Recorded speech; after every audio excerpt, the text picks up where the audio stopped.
नमस्कार, मैं हूं पूजा सिंह और आप देख रहे आर्यन टीवी नेशनल। चलिए खबरों की शुरुआत करेंगे उत्तर प्रदेश की कुछ खास बड़ी खबरों के साथ। तो वहीं बड़ी खबर सामने आ रही है, जहां कल नोएडा इंटरनेशनल एयरपोर्ट का होगा उद्घाटन। पीएम मोदी करेंगे नोएडा एयरपोर्ट का उद्घाटन। 1200 करोड़ रुपए का बना यह एयरपोर्ट। वहीं आपको बताते चले, नोएडा इंटरनेशनल एयरपोर्ट का पहला चरण तैयार, दिल्ली एनसीआर को मिला दूसरा एयरपोर्ट। जहां एयरपोर्ट आपको बता दें, जेवर एयरपोर्ट से बढ़ेगी अब कनेक्टिविटी। पीएम मोदी करेंगे जनसभा को संबोधित। भारत बनेगा ग्लोबल एविएशन हब। इसके जरिए जहां कार्गो हब से बढ़ेगा व्यापार और लॉजिस्टिक्स। वहीं ग्रीनफील्ड प्रोजेक्ट में पर्यावरण का खास ध्यान रखा जाएगा। यमुना एक्सप्रेसवे पर बना विश्व स्तरीय एयरपोर्ट पीपीपी मॉडल पर विकसित हुआ है ये एयरपोर्ट। तो वहीं आपको बता दें, उत्तर प्रदेश के जेवर स्थित नोएडा इंटरनेशनल एयरपोर्ट का उद्घाटन कल प्रधानमंत्री नरेंद्र मोदी द्वारा किया जाएगा। करीब 11,200 करोड़ रुपए की लागत से बना यह एयरपोर्ट देश के सबसे बड़े ग्रीनफील्ड प्रोजेक्ट में शामिल है। एयरपोर्ट के पहले चरण का कार्य पूरा हो चुका है और इसके शुरू होने से दिल्ली एनसीआर का दूसरा अंतर्राष्ट्रीय एयरपोर्ट मिल जाएगा। इससे क्षेत्र में कनेक्टिविटी मजबूत होगी। प्रधानमंत्री उद्घाटन के बाद जनसभा को संबोधित करेंगे और एयरपोर्ट भारत को ग्लोबल एविएशन हब बनाने की दिशा में एक महत्वपूर्ण कदम बनने जा रहा है। तो मैं आपको बताते चले, यमुना एक्सप्रेसवे के किनारे बने इस आधुनिक, आपको बता दें, एयरपोर्ट में कार्गो हब की भी सुविधा होगी। इससे व्यापार और लॉजिस्टिक को बढ़ावा मिलेगा। इसे पब्लिक प्राइवेट पार्टनरशिप मॉडल पर विकसित किया गया है और इसमें पर्यावरण संरक्षण का भी विशेष ध्यान दिया जा रहा है।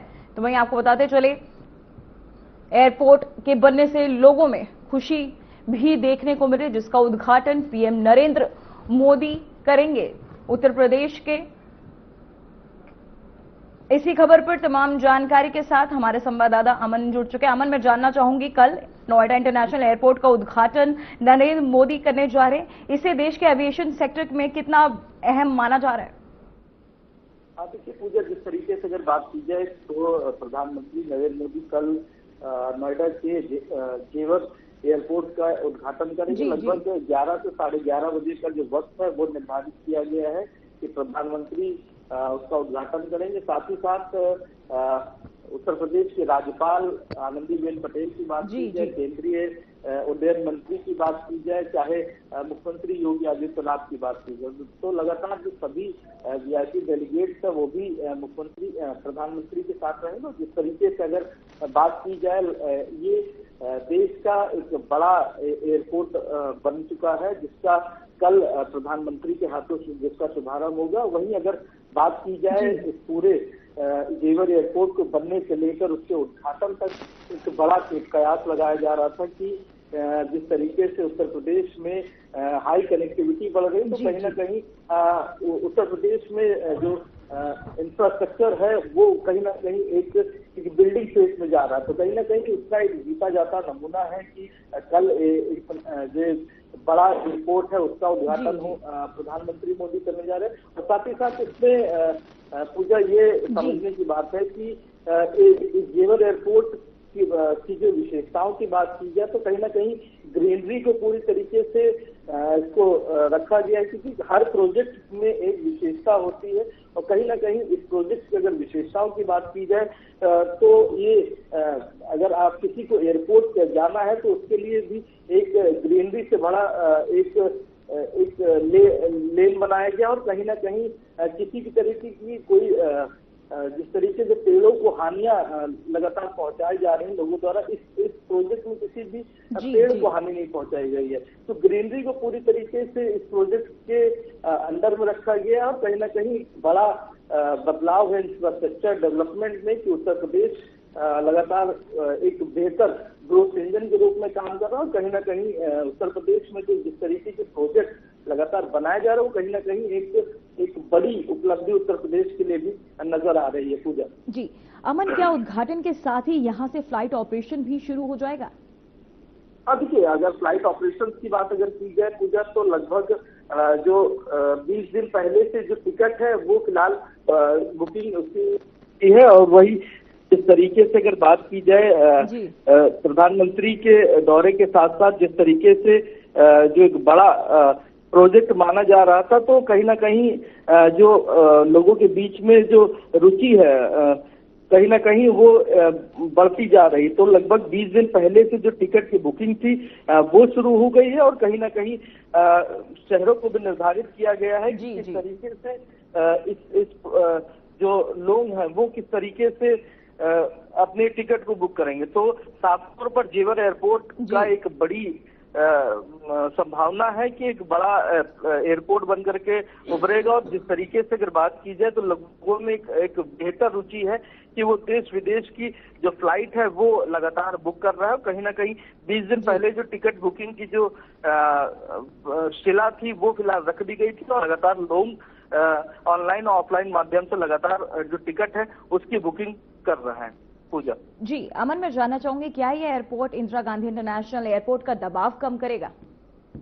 निश्चित तौर पर जिस तरीके से अगर एयरपोर्ट की बात की जाए तो उत्तर प्रदेश का ये दूसरा इंटरनेशनल एयरपोर्ट होने जा रहा है, क्योंकि अगर बात की जाए लखनऊ का चौधरी चरण सिंह एयरपोर्ट सबसे पहला उत्तर प्रदेश का एयरपोर्ट था जहां से इंटरनेशनल कनेक्टिविटी लगातार थी। उसके बाद लखनऊ से भी जो बड़ी कनेक्टिविटी का जो प्लेटफॉर्म है वो जेवर एयरपोर्ट बनकर के तैयार हुआ। तो कहीं ना कहीं लखनऊ के साथ साथ अब जेवर एयरपोर्ट भी नजदीक में है। तो उत्तर प्रदेश में 2 इंटरनेशनल हवाई अड्डे हो गए। तो कहीं ना कहीं अगर इंटरनेशनल फ्लाइटों के जो दबाव है उससे तो लगातार ये अंकुश लगाएगा ही। और कहीं ना कहीं जिस व्यक्ति को अगर वो दिल्ली के नजदीक है या फिर उत्तर प्रदेश में कहीं भी रहता है, अगर उसको कन्वीनियंट वे में देखा जाए तो वो लखनऊ पहले उसको लखनऊ आना पड़ता था, फिर उसको इंटरनेशनल फ्लाइट लेनी पड़ती थी। अब अगर वो उत्तर प्रदेश के किसी भी कोने में रहता है तो अगर जेवर एयरपोर्ट के पास उसका घर है तो उसको लखनऊ तक ट्रैवल नहीं करना पड़े। तो कहीं ना कहीं दबाव निश्चित तौर पर कम होगा। और कहीं ना कहीं जिस तरीके से अगर बदलाव की बात की जाए तो बदलाव भी लगातार दिखाई दे रहा हो, कहीं ना कहीं और बेहतर बदलाव दिखाई देगा। पूजा जी अमन, आपका बहुत बहुत धन्यवाद इस खबर पर तमाम जानकारी के लिए। तो वहीं मुख्यमंत्री योगी आदित्यनाथ ने सोशल मीडिया प्लेटफॉर्म एक्स पर प्रभु श्री रामलला के दिव्य सूर्य तिलक को लेकर भावपूर्ण संदेश साझा किया है। सीएम योगी ने अपने पोस्ट में लिखा कि सूर्यवंश शिरोमणि प्रभु श्री रामलला के भाल पर आपको बता दें विराजित स्वर्णिम सूर्य तिलक आस्था, आत्मगौरव और अध्यात्म का प्रतीक है। ये सनातन संस्कृति की यशावत चेतना को जागृत करता है और देशवासियों के हृदय में श्रद्धा, शक्ति और स्वाभिमान का संकल्प जगाता है। उन्होंने कहा कि ये दिव्य तिलक भारत को उसकी मूल आत्मा से जोड़ते हुए विकसित भारत और आत्मनिर्भर भारत के संकल्पों की दिशा भी दे रहा है। साथ ही अपने संदेश में अंत में उन्होंने कहा कि जहां राम है वहीं राह है और जहां जय श्री राम का उद्घोष किया।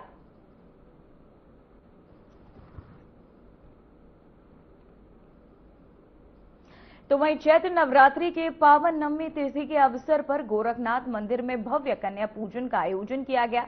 इस अवसर पर सीएम योगी आदित्यनाथ ने स्वयं कन्याओं का पूजन किया। मुख्यमंत्री योगी आदित्यनाथ ने कन्याओं को भोजन भी कराया। इस धार्मिक आयोजन में मंदिर परिसर में भक्तों की भीड़ आपको बता दें बड़ी संख्या भी देखने को मिली, उपस्थित रहे। वहीं माहौल श्रद्धा और भक्ति से परिपूर्ण रहा। मंदिर प्रशासन ने सुरक्षा और व्यवस्था का विशेष ध्यान रखा।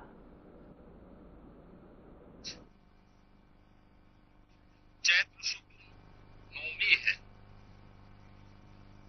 वासंतीय नवरात्रि की सिद्धि प्रदान करने वाली पावन तिथि रामनवमी। जगतजननी मां भगवती दुर्गा के 9 दिनों के अनुष्ठान की पूर्णाहुति आज होगी। वासंतीय नवरात्रि की नवमी तिथि सभी प्रकार की सिद्धियों को प्रदान करने वाली, सुख और समृद्धि को लाने वाली तिथि, सर्वत्र खुशहाली प्रदान करने वाली तिथि।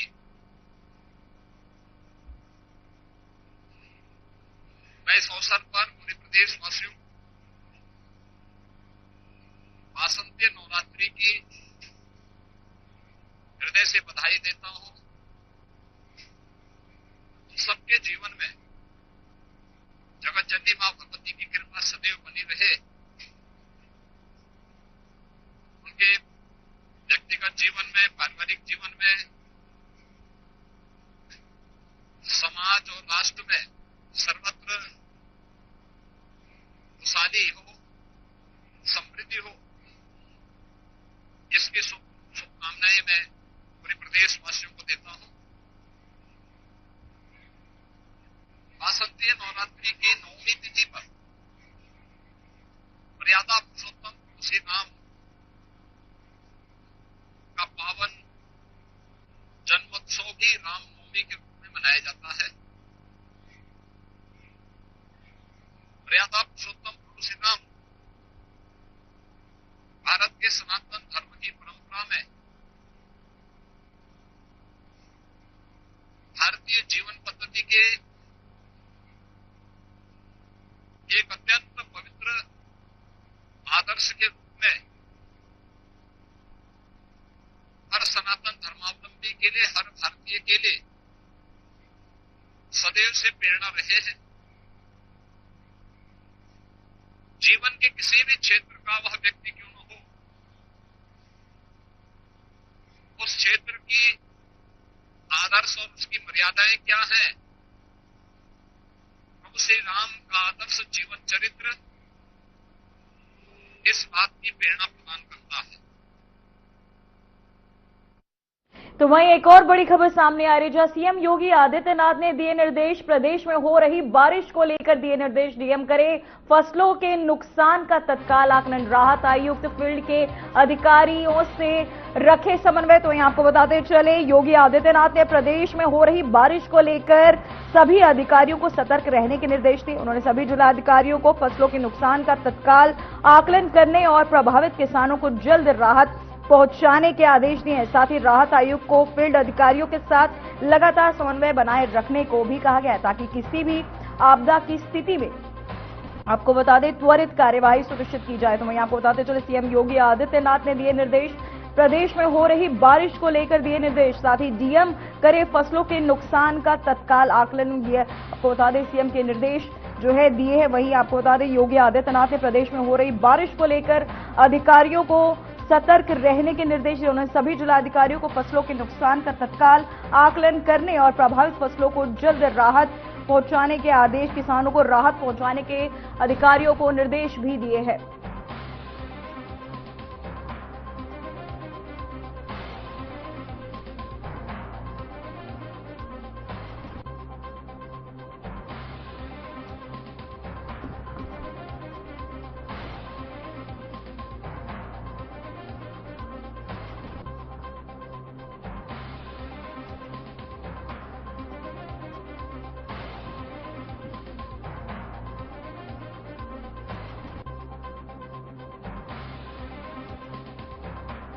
तो वहीं आपको बताते चले, सीएम योगी आदित्यनाथ ने दिए निर्देश, प्रदेश में हो रही बारिश को लेकर दिए निर्देश। डीएम करे फसलों के नुकसान का तत्काल आकलन, राहत आयुक्त फील्ड के अधिकारियों से रखे समन्वय। तो यहाँ आपको बताते चले, जो आप बारिश को लेकर किसानों को फसलों को हो रहे नुकसान को लेकर सीएम ने तत्काल सभी अधिकारियों को निर्देश भी दिए हैं।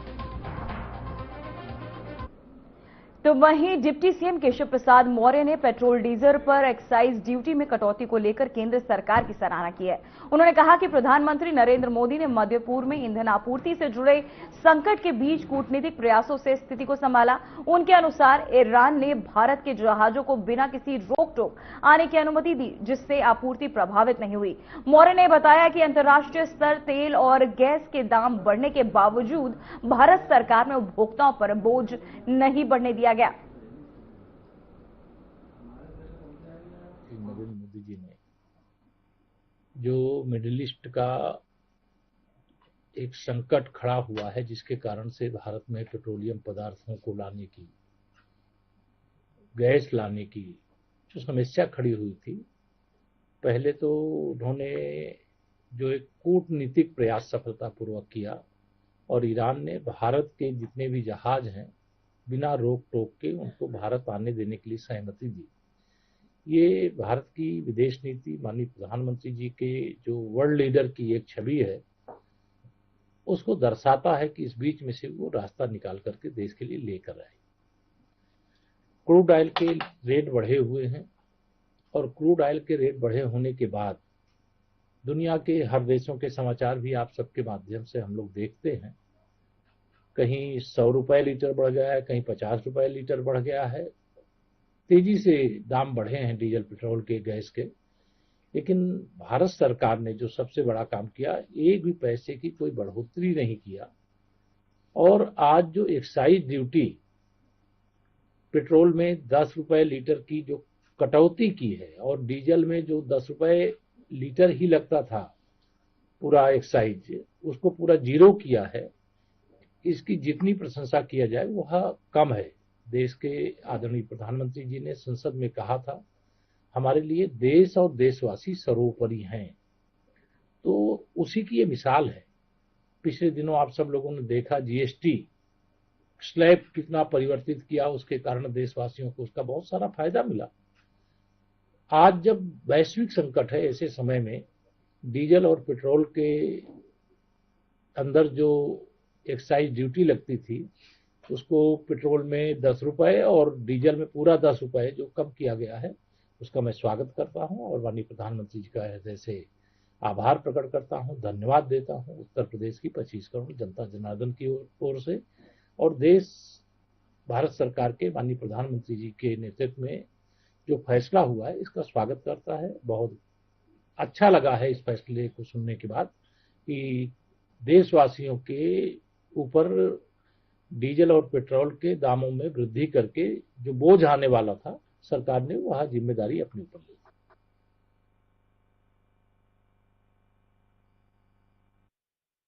तो वहीं वर्तमान विधायक और पूर्व कैबिनेट मंत्री फतेह बहादुर सिंह ने कैंपियरगंज तहसील क्षेत्र में ग्राम सभा नवापार में 4 मार्गों का शिलान्यास किया।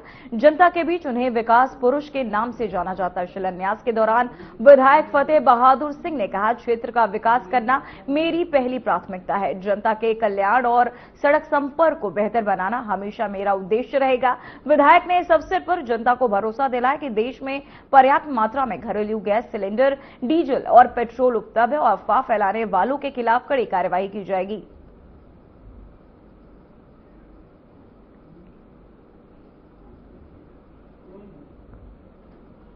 उत्तर प्रदेश की सरकार निरंतर विकास के पथ पर अग्रसर है। पूरे प्रदेश में कहीं कहीं रोडों के जाल बिछाते हुए नजर आ रहे हैं। हमारे साथ है शख्सियत कैंपियरगंज के विधायक, वर्तमान विधायक और पूर्व कैबिनेट मंत्री, जो विकास पुरुष के नाम से जनता में चर्चित है। दोस्तों, आपको बता दें, कहीं न कहीं इनके द्वारा निरंतर विकास को लेकर जगह जगह शिलान्यास, तो लोग कहीं न कहीं देख सकते हैं, लोगों का मदद भी करते हुए नजर आते हैं। और आज कैंपियरगंज तहसील के अंतर्गत ग्राम सभा नवापार में इनकी मौजूदगी है। यहाँ पर कम से कम लगभग करोड़ों रुपए का सौगात इनके द्वारा दिया गया है। और आपको बता दें, कहीं न कहीं जो नवापार गांव है, कोई गली मोहल्ला नहीं बचा जो रोड का जाल न बिछा हो। मेरे साथ है कैंपियरगंज के लोकप्रिय नेता, पूर्व कैबिनेट मंत्री, वर्तमान विधायक। आपको बता दें, 9वीं बार लगातार यह विधायक चुने जाते हैं। कहीं कहीं जनता में इनका एक अलग पहचान है, लोकप्रिय चेहरा है। सर, बहुत बहुत स्वागत है। सर, आज नवापार में कितनी लागत का? लगभग 70 लाख की योजना है और 2 करोड़ का एक पुल है बजही में, तो ये दोनों मिला के 270 के करीब हो जाएगा। लगभग 200 करोड़ की सड़कें भी हमारी सैंक्शन हो गई हैं, चौड़ीकरण में, नवनिर्माण में और नवसृजित सड़कें। इसी प्रकार से जिला पंचायत के माध्यम से, ब्लॉक के माध्यम से, निधि के माध्यम से मैं कह सकता हूं कि 403 विधानसभा से अगर शहर को छोड़ दिया जाए तो उत्तर प्रदेश में 402 विधानसभा में नंबर 1 कैंपियरगंज आएगा विकास के मामले में। अभी आपको विदित होगा कि आत्महत्याओं का दौर करमैनी में बढ़ गया था और लोग उम्मीद करते हैं कि भाई आवे मंत्री जी फतेह बहादुर सिंह आवे, हमारा ये जाली वाला भी काम कर दें।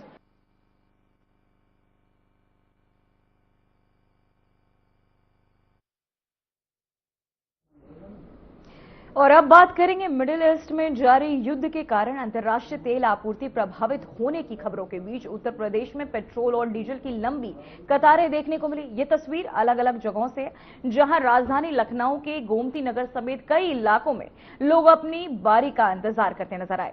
कुछ स्थानों पर पेट्रोल की कमी की शिकायत भी आई, लेकिन पंप संचालकों ने कहा कि ईंधन नियमित रूप से डिपो से आ रहा है और कोई समस्या नहीं है। पुलिस और प्रशासन ने स्थिति पर पैनी नजर रखी हुई है ताकि अफरा तफरी न हो। वहीं पंप संचालकों ने बताया कि सभी वाहनों को आवश्यकता अनुसार ईंधन भी दिया जा रहा है और किसी को परेशानी नहीं होगी। तो वहीं बलरामपुर जिले में पेट्रोल डीजल की उपलब्धता को लेकर फैली अफवाहों पर जिला प्रशासन ने सफाई दी है।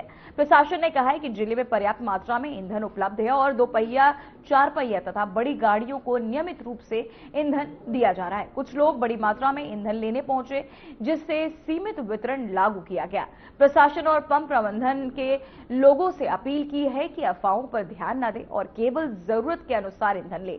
सीतापुर जिले में पेट्रोल डीजल की कथित कमी के कारण देर रात से पंपों पर लंबी कतारें बनी।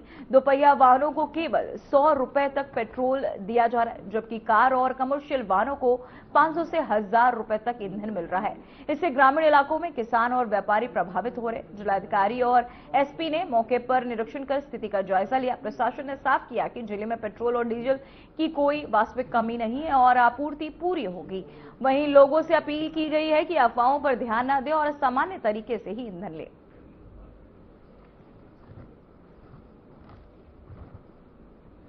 तो वहीं आपकी टीवी स्क्रीन पर ये 3 तस्वीरें सीतापुर, लखनऊ और बलरामपुर से।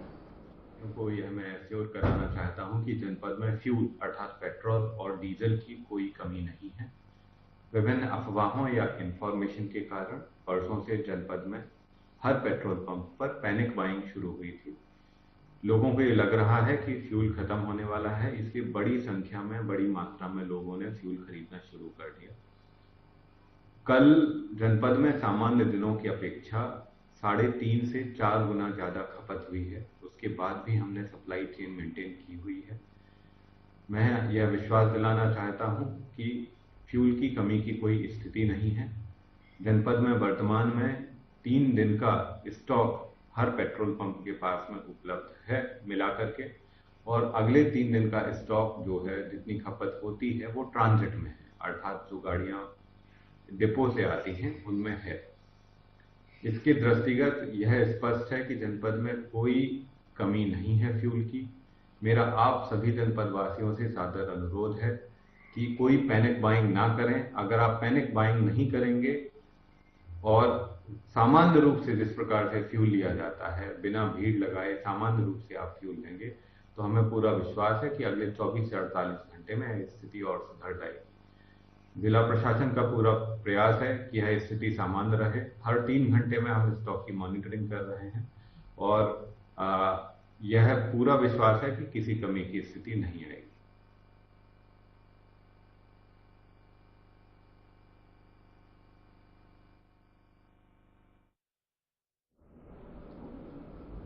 फिलहाल उत्तर प्रदेश की खबरों में इतना ही। बने रहिए आर्यन टीवी नेशनल के साथ। मुझे दीजिए इजाजत। नमस्कार।